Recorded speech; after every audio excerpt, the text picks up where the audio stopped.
Assalamualaikum warahmatullahi wabarakatuh. Selamat pagi, siang, sore, dan malam teman-teman semuanya. Saya Farantika Dwiardini beserta Aditya Amarta yang akan menganalisis kasus korupsi timah sebesar 27,1 triliun.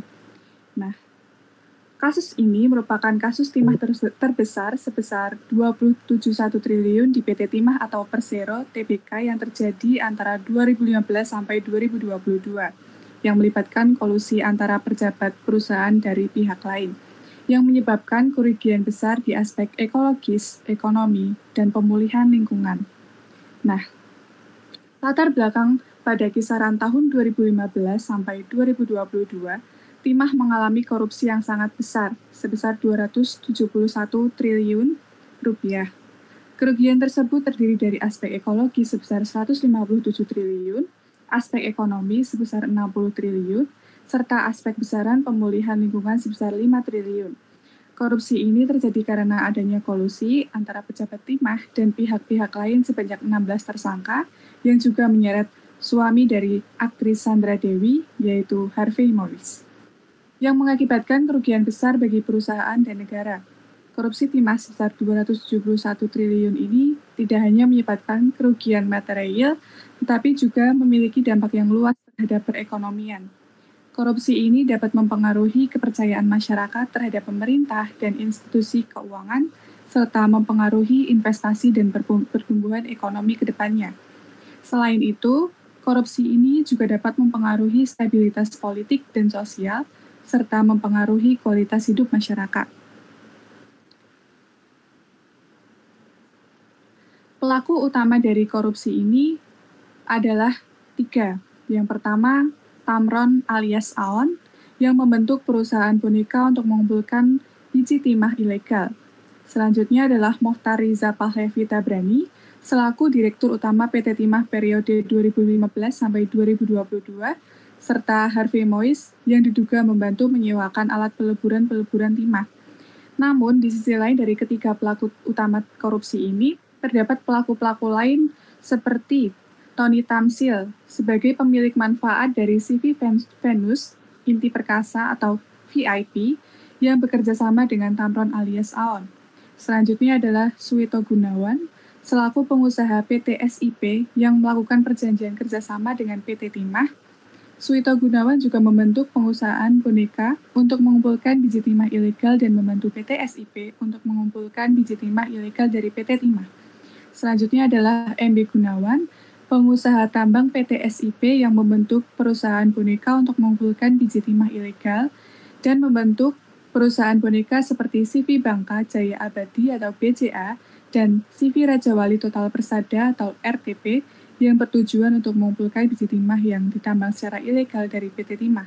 Selanjutnya adalah Robert Indarto, selaku Direktur PT Sariwiguna Bina Sentosa, yang diduga memiliki keterkaitan dalam bisnis timah ilegal yang melibatkan para mantan Direktur PT Timah dan membantu mengakomodasi tambang ilegal yang berada di PT Timah dan membantu para mantan Direktur PT Timah untuk mengumpulkan biji timah ilegal dari PT Timah.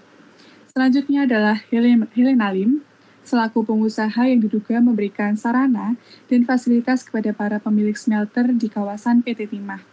Helena Lim juga membantu para pemilik smelter untuk mengumpulkan biji timah ilegal dari PT Timah dan membantu para pemilik smelter mengumpulkan biji timah ilegal dari PT Timah.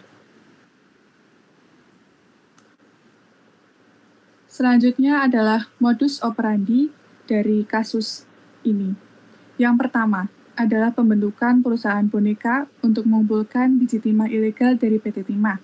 Selanjutnya adalah kolusi dengan pejabat yang melibatkan pejabat PT Timah untuk memfasilitasi kegiatan ilegal. Dan yang terakhir adalah memanipulasi data berupa pemalsuan dokumen dan penyelewengan dana perusahaan. Selanjutnya, dampak ekonomi dari korupsi timah sebesar 271 triliun. Nah, dampaknya berupa kerugian negara, investasi terhambat, dan pertumbuhan ekonomi. Nah, dampak dari kasus korupsi ini sangat signifikan tentunya dan mempengaruhi berbagai aspek kehidupan masyarakat serta stabilitas ekonomi negara. Masyarakat serta stabilitas ekonomi negara justru mendapatkan kerugian yang sangat besar. Dampak korupsi timah sebesar 271 triliun itu seharusnya menjadi sumber pendapatan yang signifikan bagi negara. Namun karena korupsi, uang tersebut tidak dapat dimanfaatkan secara optimal untuk pembangunan dan kesejahteraan masyarakat. Akibatnya, keuangan negara mengalami kerugian yang sangat besar yang pada akhirnya akan berdampak pada berbagai program pembangunan dan pelayanan publik. Nah, selain itu juga korupsi dalam skala besar seperti ini juga berdampak pada kepercayaan investor dan lembaga keuangan internasional terhadap kestabilan ekonomi negara. Ketika kasus korupsi sebesar 271 triliun terungkap, hal ini akan menciptakan ketidakpastian dan ketidakpercayaan terhadap kebijakan pemerintah dalam mengelola sumber daya alam dan keuangan negara. Dampaknya dapat berupa penurunan investasi dan peningkatan risiko bagi kerugian perekonomian negara. Selanjutnya adalah dampak sosial dari kasus korupsi 271 triliun ini. Yang pertama, terdapat ketimpangan, kepercayaan publik, dan pelayanan publik. Nah, dana yang seharusnya digunakan untuk pembangunan infrastruktur seperti pendidikan, kesehatan, dan pelayanan publik lainnya terpaksa digunakan untuk kepentingan pribadi para pelaku korupsi. Akibatnya, pembangunan dan pelayanan publik menjadi terhambat dan masyarakat tidak mendapatkan manfaat yang seharusnya mereka terima dari sumber daya alam negara. Selain itu, dampak korupsi juga dapat dirasakan dalam bentuk ketimpangan sosial dan ekonomi. Ketika sumber daya alam yang seharusnya menjadi milik bersama dimanfaatkan untuk kepentingan pribadi, kesenjangan antara mereka yang kaya dan miskin semakin membesar. Masyarakat yang hidup di sekitar wilayah tambang juga seringkali menjadi korban dan praktik korupsi ini, karena lingkungan mereka rusak dan kesehatan mereka terancam akibat eksploitasi sumber daya alam yang tidak bertanggung jawab. Dampak korupsi timah sebesar 271 triliun ini juga dapat berdampak jangka panjang terhadap pertumbuhan ekonomi negara. Korupsi menghambat pertumbuhan ekonomi dengan cara mengurangi investasi, merusak infrastruktur, dan menghambat inovasi serta efisiensi dalam pengelolaan sumber daya alam. Akibatnya, potensi pertumbuhan ekonomi negara tidak dapat terrealisasi secara optimal, sehingga dampaknya akan dirasakan oleh generasi mendatang. Selain itu juga, korupsi juga mendapatkan dampak sosial yang serius bagi masyarakat.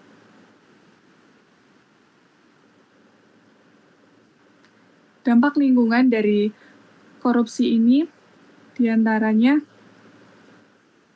yang pertama, kerusakan ekosistem.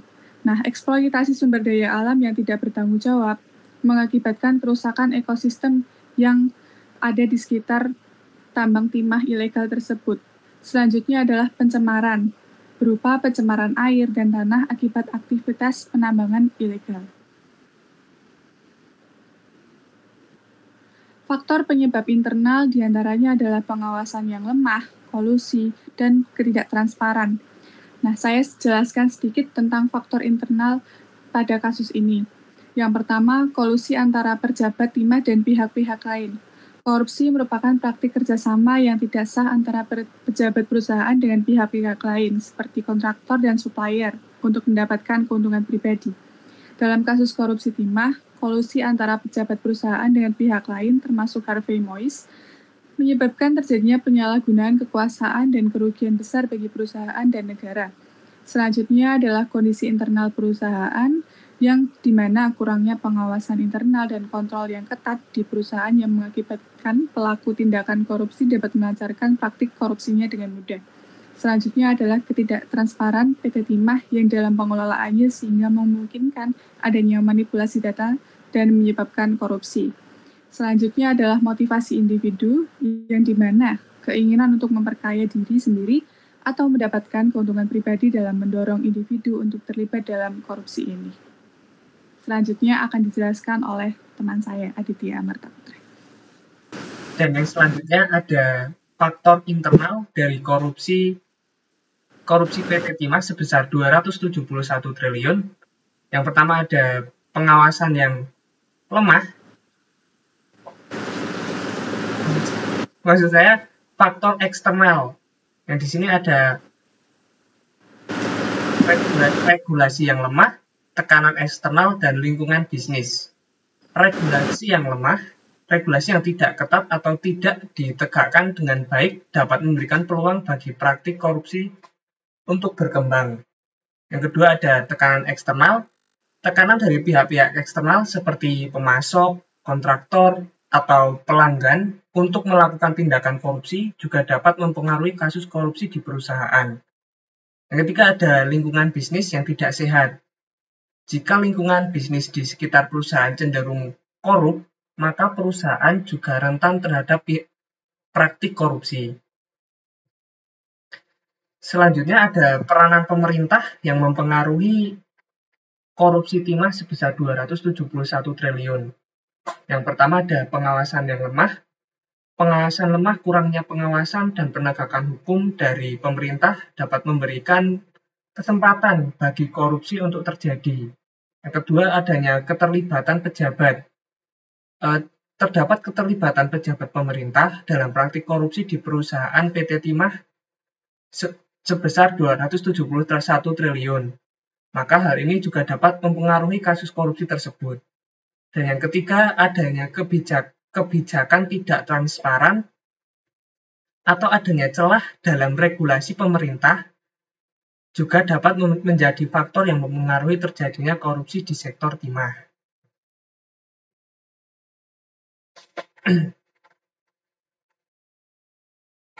Upaya penyelesaian kasus dalam kasus korupsi PT Timah sebesar 271 triliun. Yang pertama ada penyelidikan menyeluruh oleh aparat hukum, penuntutan, proses hukum terhadap para tersangka korupsi, dan yang ketiga ada pemulihan aset, upaya penggalian aset negara yang dikorupsi. Penyelidikan, pemerintah harus melakukan penyelidikan yang menyeluruh terhadap kasus ini dan memastikan bahwa pelaku korupsi diadili secara adil dan tegas. Aparat penegak hukum harus bekerja dengan independen dan tidak terpengaruh oleh kepentingan politik atau ekonomi tertentu. Dan kedua ada penuntutan.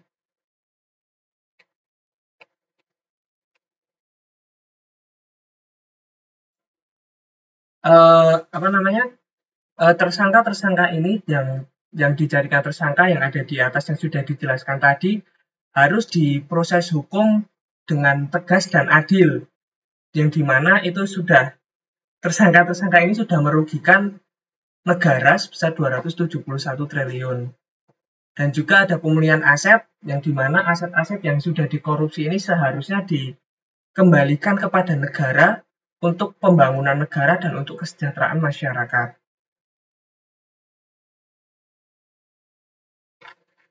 Dan juga ada langkah untuk pencegahan korupsi. Di sini ada transparansi dengan meningkatkan keterbukaan dalam pengelola sumber daya, pengawasan, memperkuat sistem pengawasan internal dan eksternal, dan juga edukasi, meningkatkan kesadaran anti korupsi di masyarakat.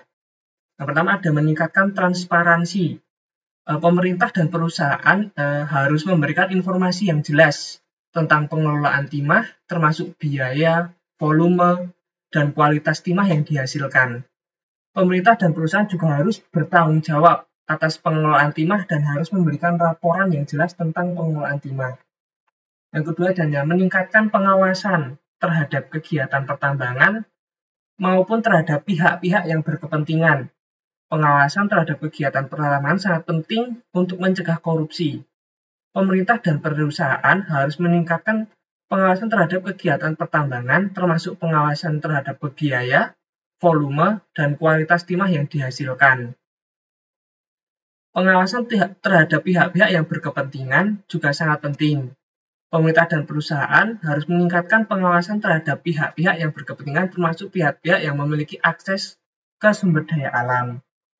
Dan juga ada edukasi, yaitu tentang meningkatkan pendidikan dan penyuluhan tentang pentingnya pelestarian lingkungan untuk mencegah korupsi. Masyarakat harus lebih peka terhadap ancaman dan kerusakan lingkungan yang timbul akibat praktik-praktik eksploitasi yang tidak bertanggung jawab.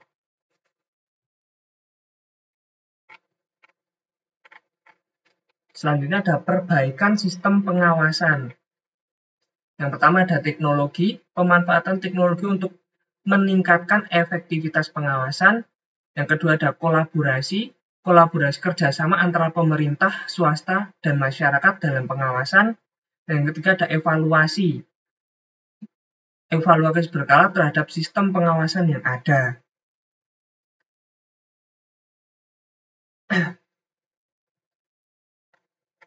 Yang ketiga ada peningkatan akuntabilitas. Yang pertama ada laporan publik, audit independen, sanksi yang tegas. Akuntabilitas pemerintah berarti bahwa para pejabat publik bertanggung jawab atas tindakan dan keputusan mereka kepada publik dan lembaga-lembaga pengawas seperti Komisi Pemberantasan Korupsi atau KPK. Akuntabilitas pemerintah sangat penting untuk memastikan bahwa pemerintah bertindak sesuai dengan hukum dan aturan berlaku. Dalam survei yang dilakukan oleh World Justice Project pada tahun 2019 tentang Rule of Law Index, Indonesia mendapatkan skor 0,39 dari 1 dalam kategori akuntabilitas. Pemerintah menunjukkan adanya perbaikan yang perlu dilakukan untuk meningkatkan akuntabilitas pemerintahan. Kesimpulannya adalah korupsi timah berdampak pada ekonomi, sosial, dan lingkungan. Kedua, ada upaya bersama diperlukan untuk memberantas korupsi. Yang ketiga, adanya komitmen jangka panjang. Untuk pemberantasan korupsi membutuhkan komitmen jangka panjang. Korupsi di Indonesia merupakan masalah yang kompleks, dengan kasus korupsi timah sebesar 271 triliun. Kasus ini mengilustrasikan dampak yang begitu besar yang ditimbulkan oleh kasus korupsi terhadap negara dan masyarakat. Adanya kolusi antara pejabat perusahaan dan pihak-pihak lain, termasuk 16 tersangka yang juga menyeret Harvey Mois, yang menyebabkan kerugian besar di berbagai aspek ekologis sebesar 157 triliun, ekonomi sebesar 60 triliun, dan pemulihan lingkungan sebesar 5 triliun.